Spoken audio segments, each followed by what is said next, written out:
Questo progetto è stato molto utile per la diffusione della migliore genetica di pezzata rossa italiana all'interno del Friuli Venezia Giulia. Sono stati interessati allevatori di tutto il territorio friulano, ma non solo. Abbiamo coinvolto anche alcuni allevatori del Veneto orientale che hanno creduto immediatamente nel progetto.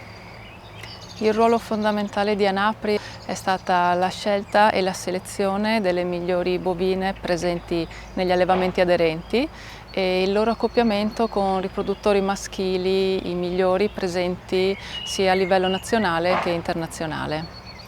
Il ruolo fondamentale di Anapri all'interno di questo progetto è stata la scelta e la selezione delle migliori bovine presenti negli allevamenti aderenti al progetto e il loro accoppiamento con i riproduttori maschili più interessanti del panorama nazionale e internazionale.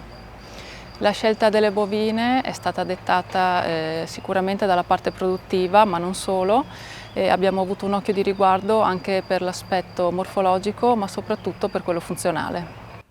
Nello specifico GenPri prevede l'utilizzo dell'embryo transfer come tecnica per incrementare la genetica della componente femminile nelle aziende con bovine di razza pezzata rossa italiana e di sempre incrementare la rimonta portatrice di geni favorevoli.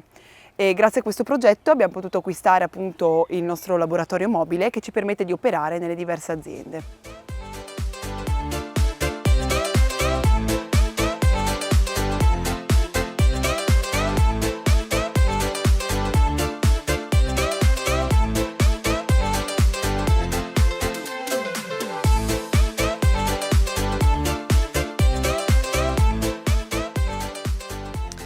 Il laboratorio di endocrinologia veterinaria si occupa principalmente di dosaggi ormonali, quindi endocrini, e in questo specifico contesto del progetto GenPri ci siamo prefitti di valutare il benessere degli animali durante i trattamenti che venivano eseguiti dal professor Stradaioli con determinati marker, operato su una matrice non invasiva come il pelo, dove abbiamo dosato il cortisolo e il dihidroepiandrosterone.